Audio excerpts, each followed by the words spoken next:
Recording.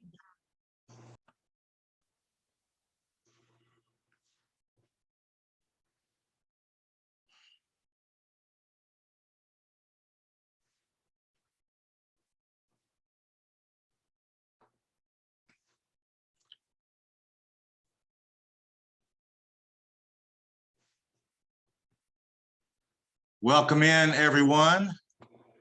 Welcome. It's Thursday, March 17th. Welcome in. Welcome to Tuesdays and Thursdays with Care Patrol.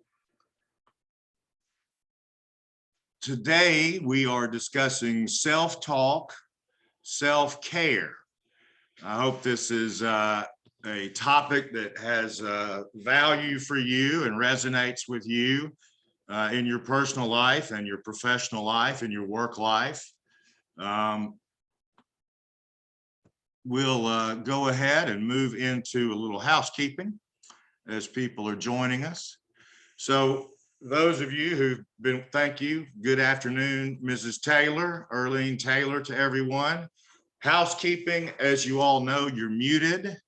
So please use the chat room if you have a question or if you want to introduce yourself or say hello to an old friend, or for whatever reason, please let that be a safe place where you feel you can open up and communicate and ask questions and share resources. This is what I hope we can develop here as we continue our Tuesdays and Thursdays series with Care Patrol, is that we develop a community of folks who wish each other the best and are, folks who reach out and help the other. That's my hope for all of us in our personal lives and professional lives.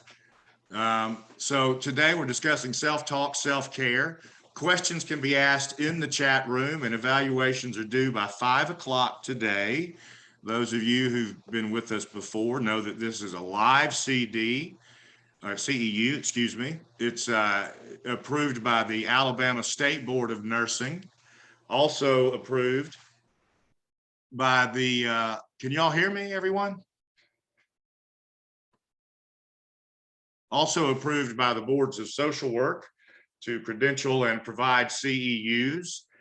So these will be delivered this afternoon or later tonight after the evaluation closes via email. These will be paper certificates digitally offered to you. And also we will send today's presentation for any of you who may find it interesting and want to revisit it.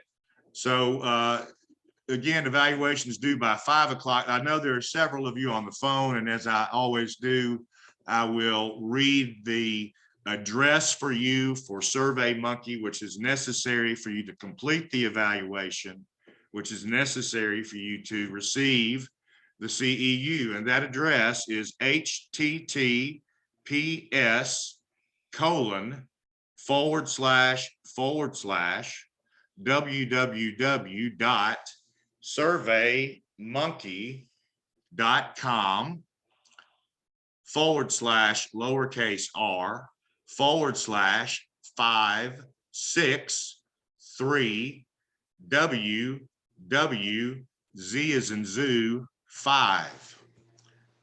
So again, that address for those of you on the phone is https:///563WWZ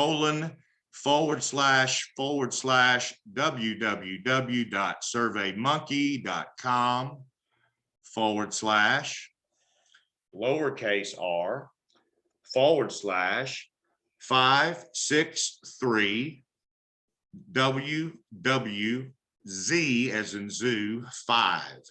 That's the SurveyMonkey address, which is necessary to complete the evaluation, which is necessary to receive your certificate. This is a live CEU, which is credentialed by both the Alabama Board of Social Work and the Alabama Board of Nursing.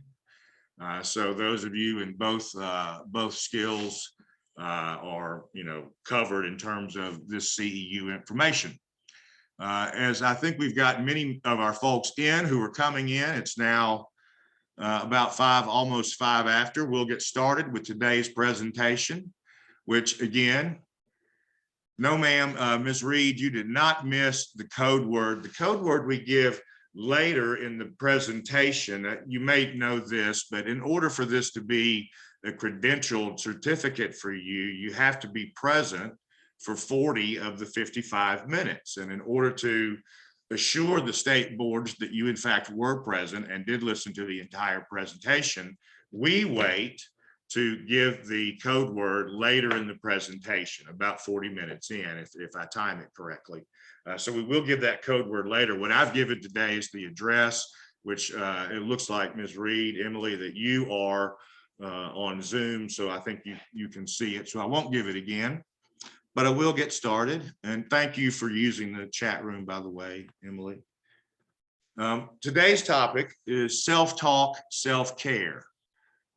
And we're going to have 3 objectives that we hope we meet. And of course, you will, in your evaluation, let us know if we met them or not. One is to define self-talk and recognize the dangers of negative self-talk. Objective 2 is that we want to learn, and I won't say the basic, I said the basics of cognitive behavioral therapy. We're not going to learn to be CBT therapists. We're simply going to learn about it. And so I say we're learning the basics of cognitive behavioral therapy today. And objective 3, a little fun exercise at the end. I think some of you enjoyed last week when we learned to meditate.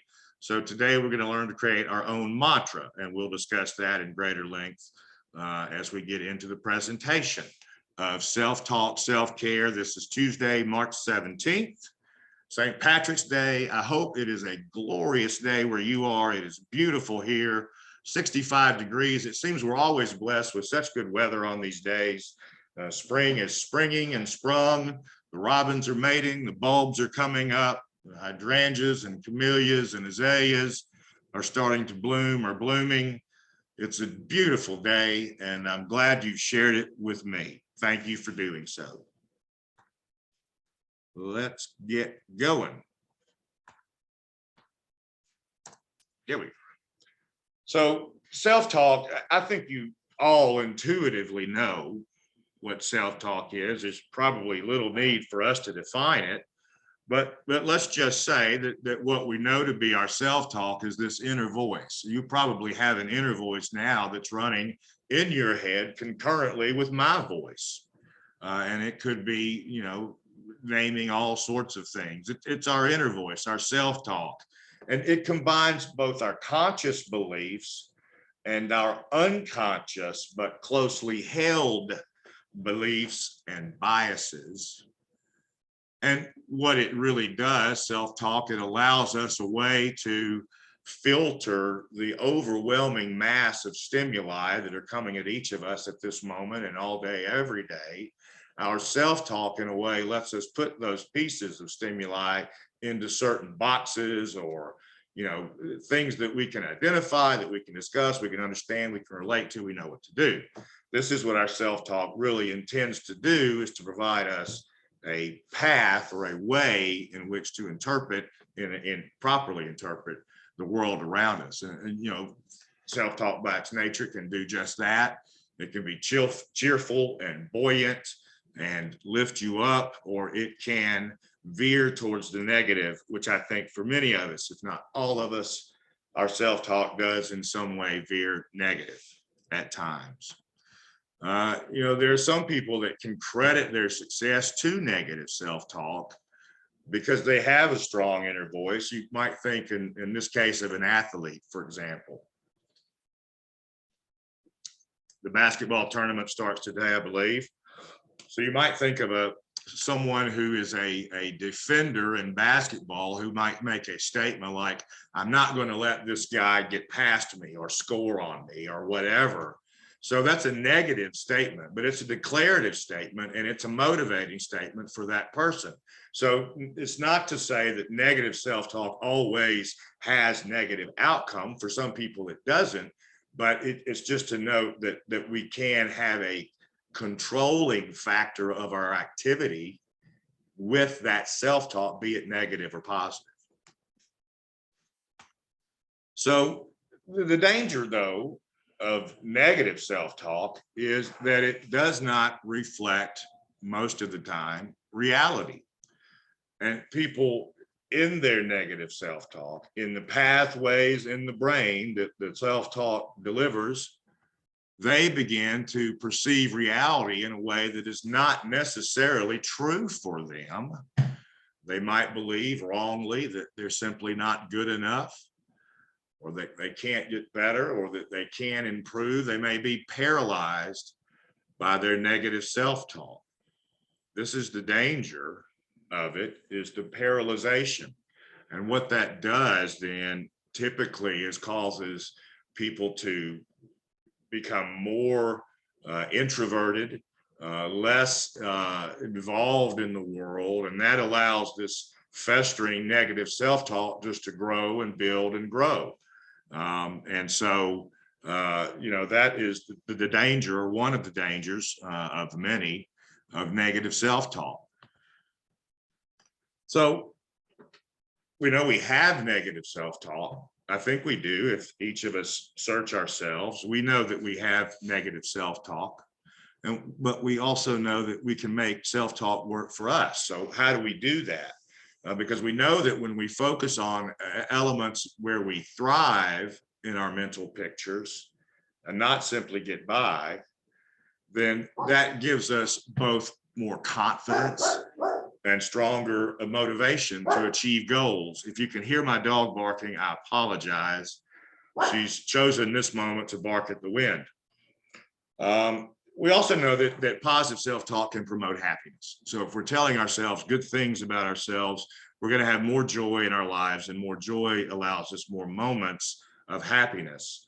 And basically the way that we can get there, we'll discuss in greater length. But for the purpose of this introduction, let's say that we need to take a wider view of the world. Remember, I said people tend to become insulated when they have negative self-talk that goes unchecked. And one of the ways, and you know this if you've ever counseled someone who was feeling low, is you say, well, get out in the world, go to a movie, go for a walk, get out in the world. So we know if we focus on the world around us, we can, if not eliminate, certainly not originate as much negative self-talk, which really focuses most of the time on what we perceive as threats to us in some way or another. Threats to our ego, threats to our person, threats to our possessions, whatever it might be. And so we need to learn self-talk that acknowledges and addresses those fears, but doesn't compound them. And we'll find a way to do that this afternoon.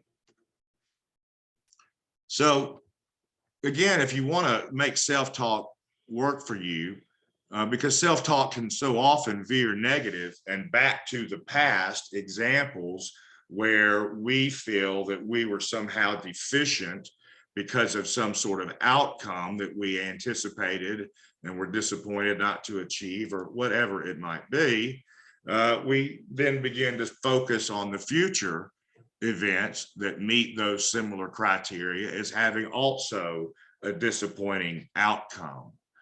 So what we see is that if we can learn to pull our self-talk and thoughts from past instances and experiences and focus our self-talk and experience on I'm sorry, I'm admitting people, excuse me. When we can focus on the positive and outside the world, then we can, and in the present moment, we see the present moment as having greater value to us. So welcome in those of you who are just joining. Thank you for joining. It's a lovely day here. It's 65 degrees. It's St. Patrick's Day. I'm wearing green, the only green thing I could find in my closet, but I wanted to be, appropriate for the day. Thank you. We're talking about self-talk, and we're just in the midst of talking about how self-talk can both be positive and negative. And the way we want to focus our self-talk is on the present moment and on the world around us. So again, dangers of negative self-talk, which we said we would talk about in our objectives, which you will see on the evaluation. Those of you that just joined, you must complete the evaluation by 5 today. on SurveyMonkey. The address will be given at the end. And the code word will be given in the midst of this presentation.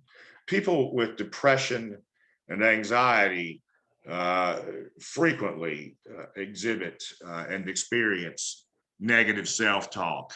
And it can be negative self-talk that is unrelenting, incessant, and grossly overly critical.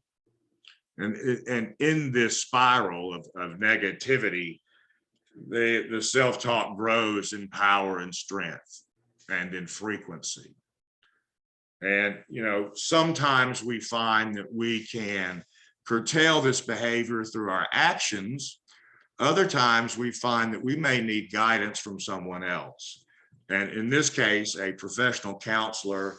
And we'll discuss one area of counseling that has exploded since its invention about 60 years ago now, cognitive behavioral therapy. And we'll talk a little bit in detail about it. For now, here's Deborah Lavender, thank you. For now, let's go to what has been pointed out to be by cognitive behavior therapists as the most common thought distortions. And I'll jump ahead a little in the presentation, but Dr. Beck created cognitive behavioral therapy as a practice. It was his dissertation at Yale Medical School, and he refined it as a professor of medicine at UPenn.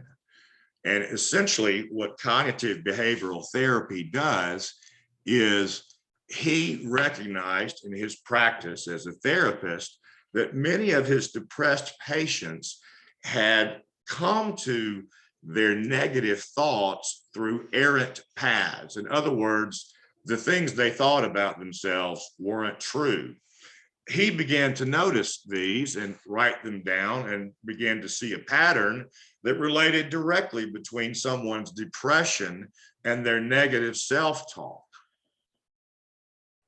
And this was the beginning of cognitive behavioral therapy. He later founded the Beck Institute, which trains therapists in cognitive behavioral therapy. And it is a burgeoning arena or area of psychotherapy, psychology, psychiatry.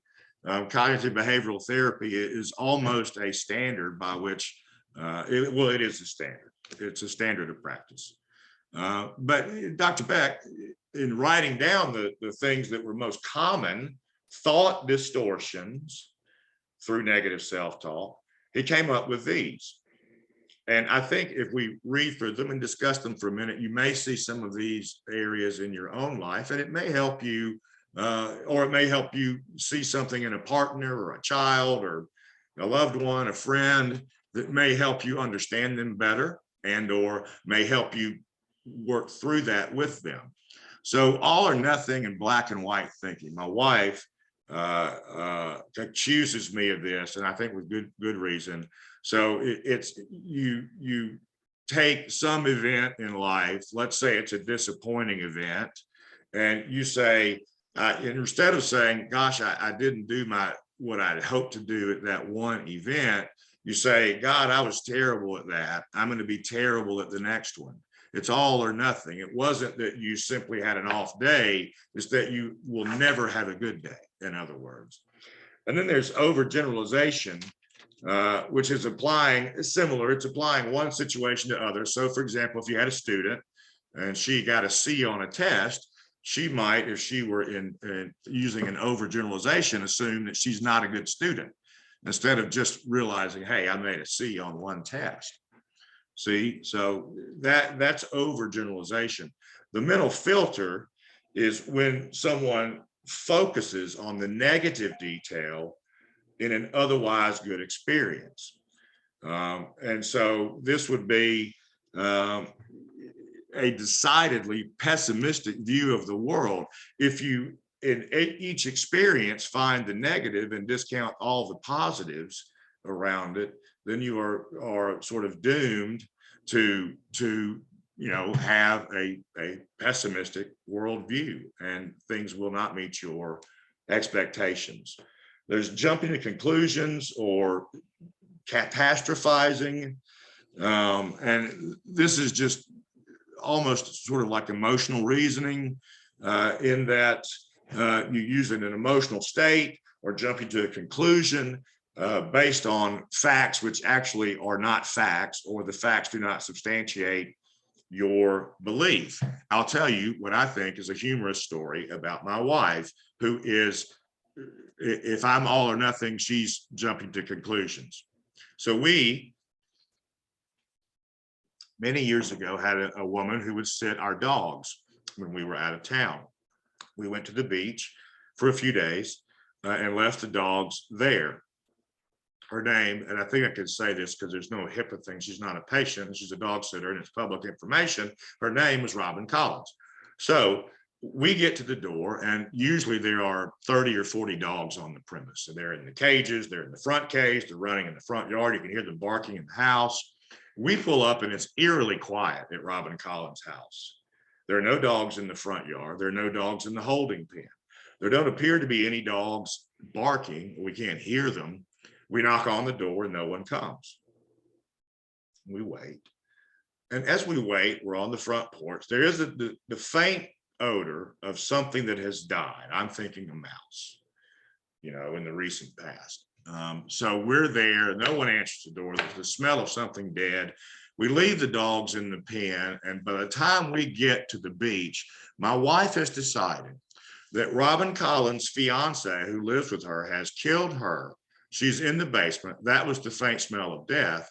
And our dogs are now dead because he killed them too. So we leave the beach and go back to find Robin Collins answering the door in her typical fashion with a cigarette dangling from her lip, holding one of our dogs with the other dog at her feet.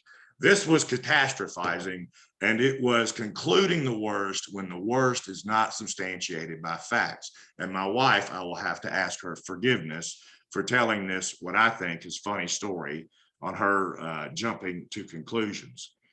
There's disqualifying the positive, which is a little bit like the mental filter, although the mental filter focuses on the negative. Disqualifying the positive means that someone might have an otherwise pleasant experience, but because there was one negative, they didn't, they had a bad experience, or they may not believe that the positive aspects were really positive. I'll give you an example. When we do these surveys that y'all do, there's a comment section, and some people are kind enough to say, oh, you did a good job, or it was a good presentation, something like that. Well, in my mind, they're simply being polite. It's like I can't accept that and take pride in it as maybe maybe someone else would. All I think is, well, they don't really mean it. They're just being nice. And that's really what disqualifying the positive is. And I expect that I'm not alone in doing that. You may at times get a note from a patient or a supervisor or a colleague, and instead of saying, well, it was so nice of them to recognize me, you might think, well, they were just doing that because they had to. And we've got to eliminate these types of thinking if we want to get to positive self-talk and get to a point where we're enriching our lives with our emotional states and mental states. Emotional reasoning is very similar to jumping to conclusions. It's just that you accept that because you feel sad about something, it is sad.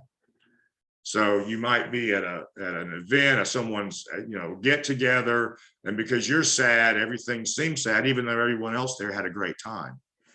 Magnification is a little bit like using a binocular. So instead of seeing and experiencing the world around you, you find a negative event using your very fine binoculars, finding your needle in the haystack. You magnify that negative event or minimize a positive event to the point where it leaves you just feeling negative about yourself. This is sort of personalization, I think, runs through each of these thought distortions. Personalization is assuming that the world revolves around you, that everything that goes wrong is your fault. My kids get on to me sometimes when they bring an issue to me I am, bad to jump to, well, what was my fault here? Well, how did I cause this? And they'll correct me and say, well, Dad, I just want to talk to you. It has nothing to do with you. You know what I mean? And this is personalization. Blame, self-explanatory, but it really is debilitating when you see that the world, or believe that the world around you is inherently going to let you down because it's not fair. And so because things aren't fair, then you in one instance, you believe that everything's stacked against you, and you look for things that corroborate that. And that's the issue with all of these negative thought and inner dialogue issues, is that they become greater than they are. We magnify them. They become our worldview, and they become so ingrained in us that we no longer recognize them. So cognitive behavioral therapy teaches us, gives us some tools to confront these thoughts, to challenge them, and to perhaps correct or change them for the better. Labeling and mislabeling is along the lines of blame, but it is when we, begin to place value judgments on ourselves or on others.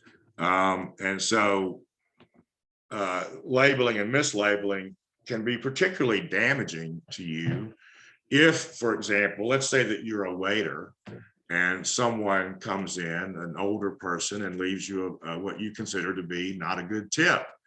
And you go to, that's a miserly old cheap man who's, whatever, when in fact, it had nothing to do with that. He's a person, he's independent of you. It's his volition whether or not he tips and how much he tips. You're there in a role, you're to serve him.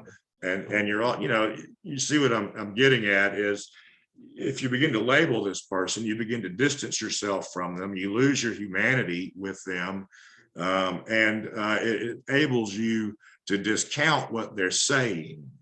I think we see this in politics now, unfortunately. Then there are should statements. Some of you may have heard the statement. I think it's humorous. Don't should on yourself. Take it to heart. Remember it. Don't should on yourself, because when you do, you automatically provide yourself options for either guilt or shame or both. I should have been better at this. I should have written a note. I should have done whatever. Instead of just accepting that didn't happen and realizing that, hey, it is the present moment, I can still send a note. So shoulding, again, is a paralyzing way of thinking. And then there are control fallacies, which is what you would expect. It's people that feel like they must control their surroundings and always be right, or else they don't have value. We all know that person who always has to be right. And it's bothersome to us, perhaps, but let us know that this is a negative pattern of thinking that is ingrained in them. They are human and fallible, and so are we. And we at least have the tools and the knowledge and the self-awareness to change, which is all we can do.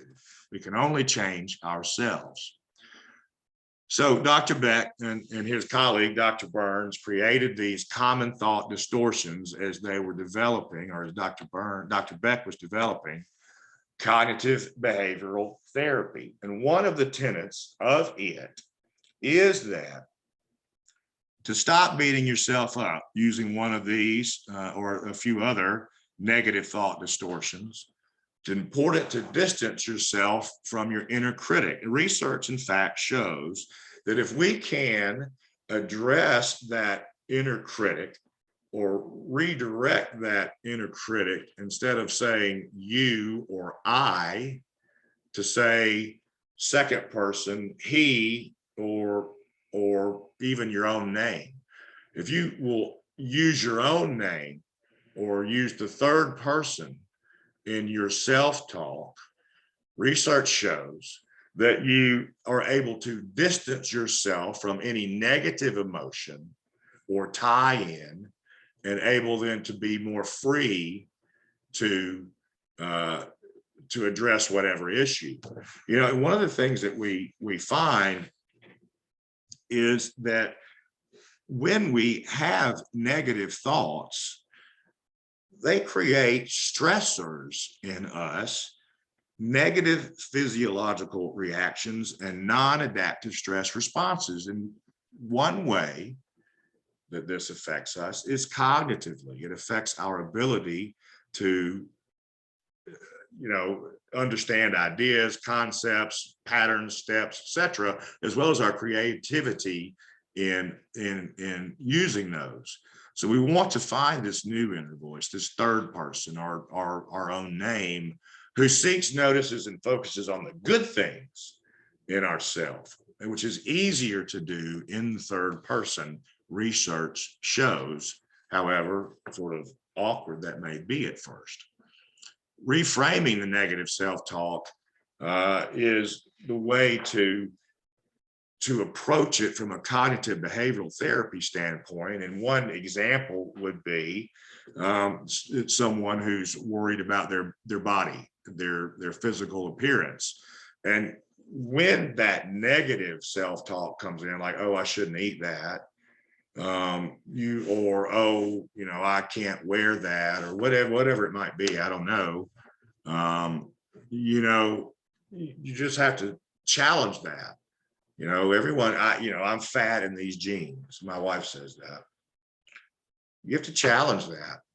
You look good in those jeans. And even if you don't look good in those jeans, it doesn't determine any of your worth or value.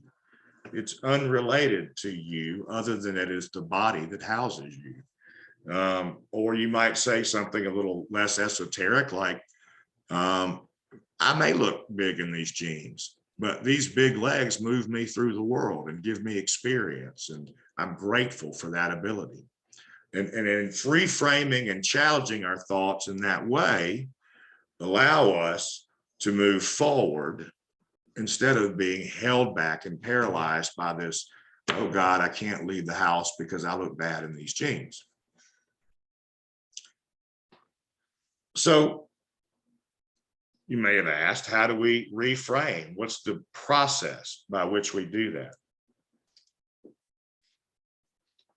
Well, one of the things that we can do is write down these negative thoughts as they arise, or even take a half hour someday, maybe an afternoon when it's rainy and it's Sunday and you've got nothing else to do. Maybe engage in this exercise, spend a half an hour and write down all the negative comments that flood your mind on a daily basis, and then challenge each one. So if one of your statements were, I suck, forgive me for using that word. If that were your statement, you might challenge it by saying, well, no, I'm not. I don't. In fact, look where I work. I got this dream job at such and such place. I was received this honor at such and such time. I'm, on the board, that I'm a deacon at my church, whatever it may be. Challenge that comment. I don't suck. Pardon my French.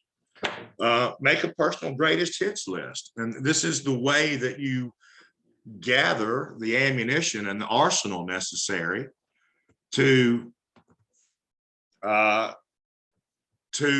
challenge those thoughts. So write down, so again, in this half hour that you're sitting with yourself and thought, write down everything you've accomplished in life and start early. Hey, I walked at 2 or whatever. I walked at 1. I walked at 6 months. I don't know when kids walk. I think at 1. I talked at 2. Or I talked at 1, whatever the case may be. Go back that far. I won the spelling bee in 6th grade. I was in the honor society in high school. Whatever it might be. My wedding was beautiful. I mean, whatever you've accomplished in your life, write down that greatest hits. Everything that you feel good about. When you think back about it, even things maybe you've forgotten now that you've done that were impressive, write them down. Now, you can also, in writing down things that are great about yourself, you can commit yourself to learning about the mistakes of others, either by asking them, which I would find to be awkward unless you were close, or by reading biographies. I've come upon biographies late in life, and I love them because in each of them you see the struggle that the person, whose life you're reading, that the person overcame. They overcame a challenge. They overcame a negative event, a disappointment. The one that comes to mind is a book I've been reading on and off for some time. It's called Parting the Waters. It won the Pulitzer Prize. It's by Taylor Branch. And it's a biography really of Martin Luther King Jr., but really in making its, within the framework of the biography, it covers the civil rights movement from about 2 generations pre-King through his life. And the interesting thing to me is that virtually nothing that Dr. King wanted to happen happened. Virtually nothing. He wanted, for example, the Republican Party to champion civil rights. Instead, he got the Democrats. Everything worked out in a way other than what he had hoped. And he was a godly man. So I know that he was seeking God's counsel in setting that course. And nonetheless, he met failure time after time after time after time. And what do we think of Dr. King today? I mean, I think we think he's one of the great Americans, maybe one of the great world figures of the 20th century, if not history. And yet the man's life, if he were a person of negativity and negative self-talk, the man could have been paralyzed by all the negative things that happened to him, and yet he wasn't. And when we read something like this, we realize that we can overcome our challenges too. This is why I think biography is a great way to pep yourself up.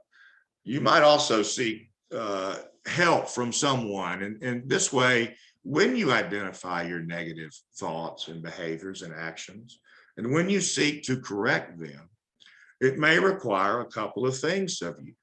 One of which is that you may need to limit your time with certain people who bring out certain negative self-talk for whatever reason, for whatever trigger, or who may, purposefully bring it out, who may be damaging people, toxic people for you. You've got to let them go, and you've got to try new behaviors. And this is where you might want to seek out someone new or someone you trust greatly, would be to have someone with whom you can practice your new behaviors and not feel that you will be judged. Now, something you can do every day, and not just with, a pastor or a close friend or minister or, whomever it may be. You can do something good for yourself every day. And this may be something like, if you are someone who enjoys cooking, cook every day or as many days as you can. But you can do other things. It doesn't have to be something that's a long task like that, even if you enjoy it. It could be holding the door for someone behind you. It could be smiling when someone passes you in the hall. It could be telling someone you like what they're wearing or their hair looks pretty. It could be anything. Yeah, I pray every morning that God give me the opportunity to have some sort of service to others, that I have the opportunity to engage with someone in some way that leaves them better. And, that is something that gives me great joy. And I'm very happy for those opportunities. And I'll tell you, prayer works. I get opportunities every day to do so. And it has made a big difference in my self-esteem, I'll say. And I do think that may be one of the more important things to do for negative self-talk. Again, focusing on the world around you, focusing on the present, and doing something for someone else. This is maybe the way to happiness, I think.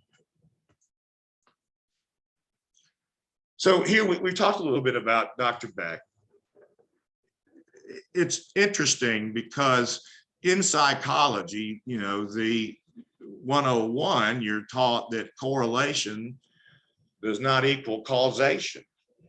And yet Dr. Beck found that there were tendencies of pattern or thinking and believing that were false and inaccurate, and that did lead to physiological and psychological damage. In other words, correlation in this case equals causation.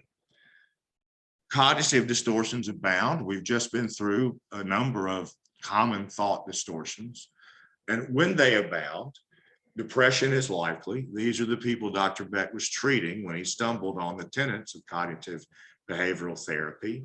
And that very tenet is simply that our thought patterns are deeply held beliefs about ourselves and the world around us, and this drives our experience. And to obviously, if this drives our experience, we can drive elsewhere, let's say, and create a different experience in future than we have at present or in past. And this was sort of the tenet of what he was doing.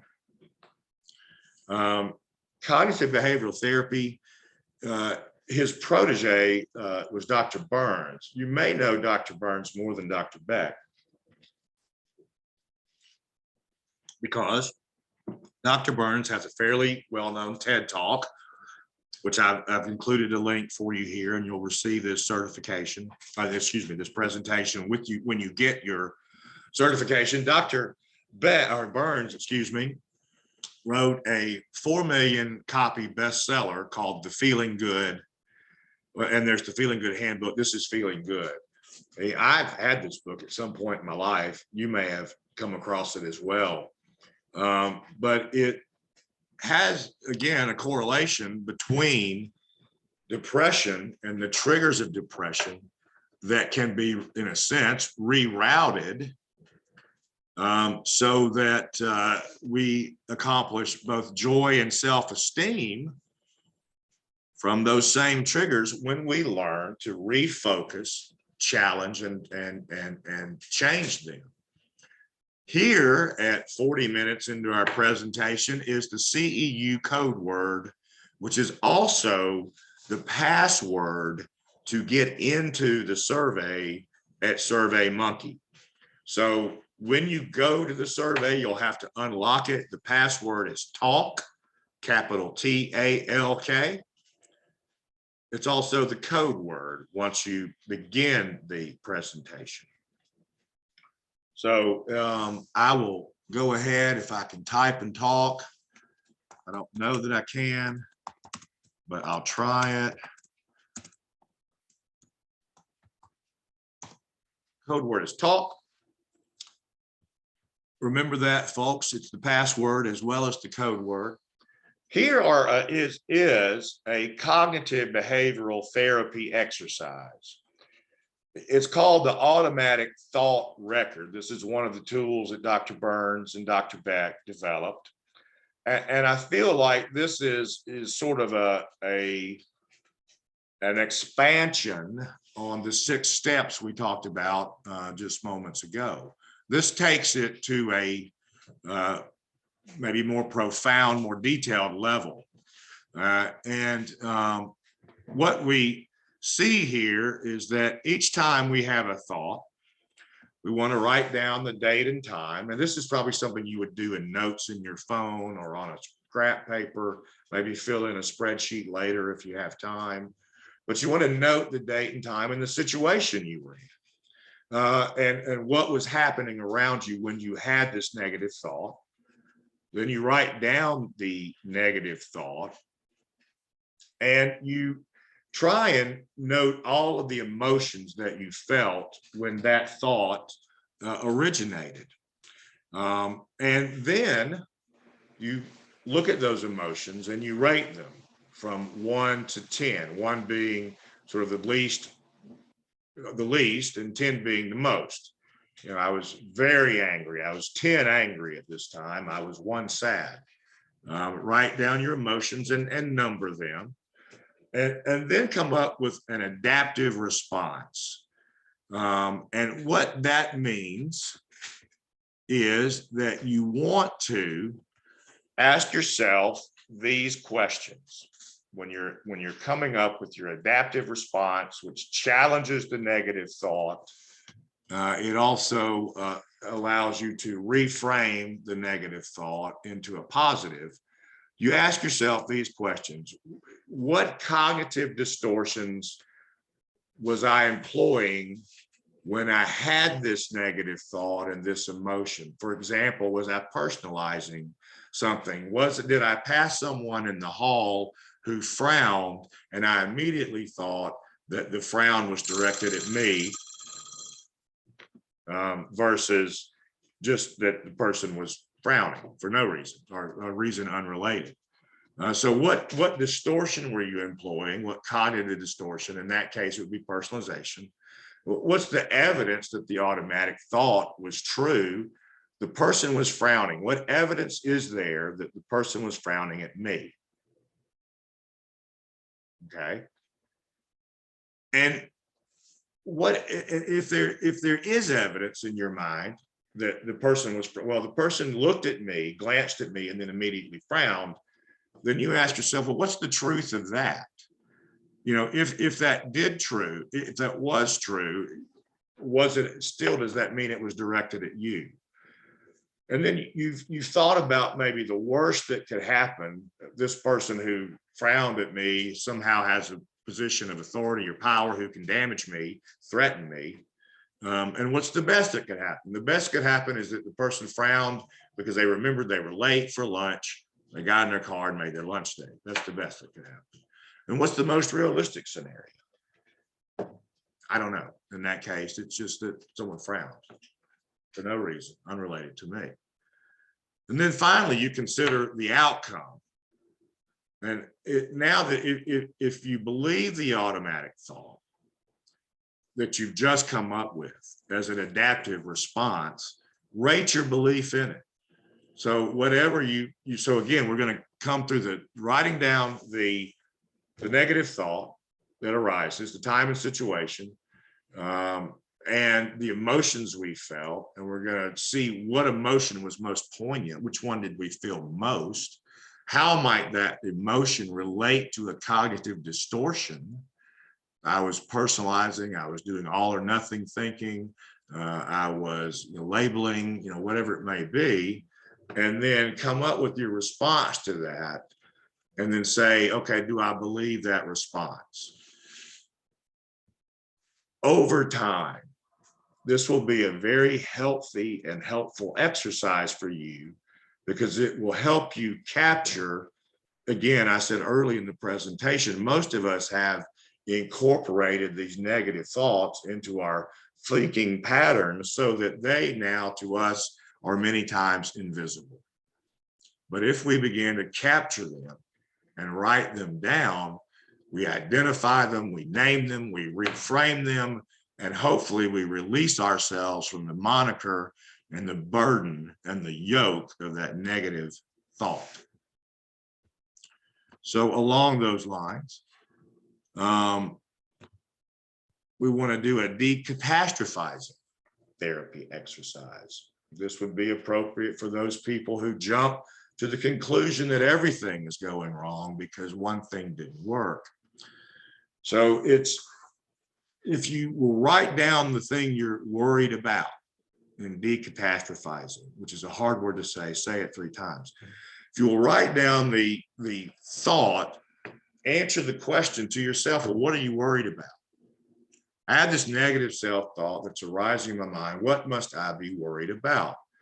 Well, think about this catastrophe that you're worried about. What would happen if it came to pass? What's the worst case and what's the best case?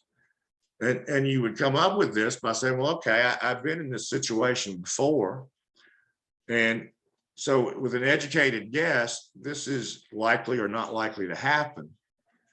Think about the most likely, the least likely, what it would look like in both cases. And then think about the best and worst possible outcome as contrasted with the most likely outcome. Now, write this down and consider how you feel and notice how you think when this scenario or situation arises again. Think of yourself as surviving this situation in one piece, and that how likely you will be from now. If the worst case were to happen, how would you be a week from now? How would you be in a month and a year from now? How would this still affect you? Write all this down and note how likely you think you are to feel this way in a week, a month, and a year. And yes, if you think you'd be okay, and no, if you think you wouldn't. And now bring your mind back into the present, away from the past scenario, and think, am I as worried now that I've just done this little exercise or not? Did it help me? And if it helped me, write it down. How did this help me? Well, how am I feeling now? What am I feeling in the present moment? That's where we're going, the present moment. So if you're worrying about something that's coming up, try this exercise. It can help you a great deal. And again, you will get this, well, I'm sorry, y'all, I'll have to reset. If y'all wait till the end of this, I'll make sure I reset the password. I know I said it as taught, but I am technically challenged. I apologize. It is my burden. So we got about 10 minutes. We're going to talk about another form of self-talk, one that's an ancient form, and it sort of correlates in a way to the presentation we did last, in which we learned to meditate. This is a mantra. That's a Sanskrit word. Sanskrit is the language of ancient India and Hindu. The Hindu texts were written in Sanskrit. In that Indian Hindu world, the Eastern world, they believe that thought is manifested into things. It's called sakara. And it reflects the idea that we are the agents of change in our lives. And if you remember again, as we were talking last time about hospice, the hospice doula, and meditation, and Eastern practice overlaid onto Western tradition like hospice, as we discussed that, we talked about the fact that both the Tibetan Buddhist and the Western social worker both saw that death was simply a transition, that our mind was the architect of our present moment and thus could change our present moment and change our thoughts about and our entry into death. The same sort of thinking, which again is ancient, again is Hindu and Indian, and in Sanskrit, is that the masters of that era, the spiritual masters, priests, preachers, however you wish to call them, realized that there were sounds around them when they were very, very quiet in meditation. And they began to realize that these sounds formed a pattern. And they began to try and replicate that pattern in their own sound, in language. And so they began to see that as a manifestation, the sound of the energy that connects us all. And so they came up with mantras. There are different mantras for different uses. The one that we all sort of know, maybe as just part of cultural literacy or jokingly, is Om. Om, we all know that. Om, and that's simply their acknowledgement of a powerful connection of all things. And if you listen in the forest, in the dusk, it almost sounds like it's saying Om sometimes. There are others. There's a mantra that asks for peace and contentment for all living things. There's one that asks for the beauty and the power of things. I, as a Western person raised in the Christian tradition, find it difficult to repeat Sanskrit words and get any meaning out of them or any value, let's say. any change. But of course, like all things in America, we've westernized the mantra and we've made it something that we can all access and create. And it's more of a personal, like everything in the United States, more personal and individualized, but we can create a personal mantra. So if we think back to the exercise we did a little earlier, the six steps to overcoming negative thought patterns, we spent a half hour writing down our great achievements, our best hits, top 10 or top 40 or whatever it may be. So you've got that list perhaps from doing, and if not, do it in your spare time. This will take 10 minutes. Review your biggest achievements. Rate each one from 1 to 10. 1 being, was the least big deal, and 10 being, hey, I'm kind of a big deal. And select the one that makes you feel the most assured and confident and strong. And then, write that sort of out. And then as you think about it, try and condense it into one word. So the word might be confidence. And you use this word daily. You don't have to use it in meditation. You can just say it before you enter the room with a new patient, confidence. You can say it when you enter a snotty dress store, confidence. Whatever it might be, whatever your word is, try and remember it, particularly when these negative self-thoughts arise organically, which they do throughout the day. Challenge those with your mantra, confidence. So that's a quick, while you're at work, way to create a mantra. You can spend more time creating mantras in the plural as relates to specific events or specific thought patterns or specific negative thoughts. And to do this, you would spend about a half hour journaling and journaling about what you want in relation to that outcome, experience, whatever's upcoming. Or whatever's a daily thing in your profession. What do I want from work? Just write. Don't worry about spelling. Don't worry about grammar. Don't worry about punctuation. Don't worry if you leave a word out or if it would even make sense to anyone but you. Just write. Just let it all out. Write as much as you can about that event. And then without analyzing or judging, just let it flow. Let it flow. Try to set a stopwatch for half an hour. After that, review what speaks to you specifically, mostly as relates to whatever issue that led you to journal. And then try and condense that into a statement, a declarative statement. So declarative would mean a statement that says, I am, I will, I do, I go, I be, whatever.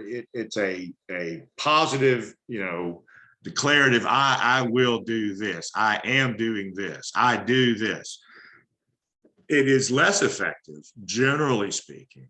It may be effective for the finely tuned athlete, but for most of us, we do not want to have our statement be something like, I will not do this anymore. I will not be late at work. That is less helpful than I will be on time at work. One gives you motion and inertia and the ability to flow forward. The other stops you and keeps you in a negative place. So it's a declarative statement, a positive statement. I will, I am, I do. Imagine that what you had wanted, what caused you to journal, what your hope is, has already come to pass. It is already present in your reality. It is in the present moment, in the world around you. And then spend 10 minutes quietly repeating that declarative statement to yourself. This would be akin to meditation, but meditation, as we learned it, was breathing meditation. This would be more of a meditative state around some positive statement that hopefully brings you joy and release. Whatever the declarative statement, it has to be authentic. It has to be yours. It can't be what you think people want. It has to be what you want. And you will see great power in your life if you can do this. And that is the end of our CEU for the day. The password is TALK. That's capital T, lowercase a, lowercase l, lowercase k. You'll receive certificates this evening after the survey closes at 5 o'clock. We use SurveyMonkey, and the address for SurveyMonkey is https://www.surveymonkey.com/lowercase r/563 uppercase WW Z as in zoo 5. Code word is also the password when you get to the survey. TALK, capital TALK. SurveyMonkey is due by 5 o'clock today. I will return your certificates with this presentation this evening. Thank you for being here today. This was the first presentation we've done in which it was asked for in one of the evaluations by one of our listeners. I hope that the person who asked for this is listening. Aisha Smith Burrows says she used all lowercase TALK and that worked. I may have mistyped it. All lowercase, so all lowercase TALK. TALK is the password. Thank you all for listening in. I hope that you will provide us with other options for looking at content down the road. And I hope you'll continue to listen in. Thank you so much. I appreciate what you do, and we appreciate your referrals.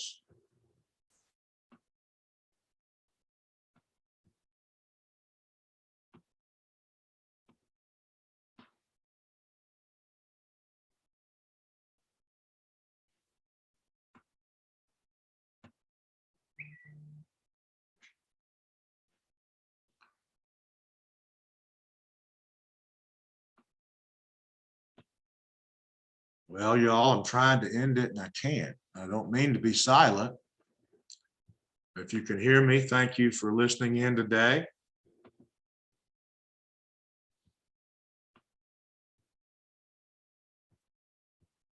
Now, let's see. End. Goodbye and thanks.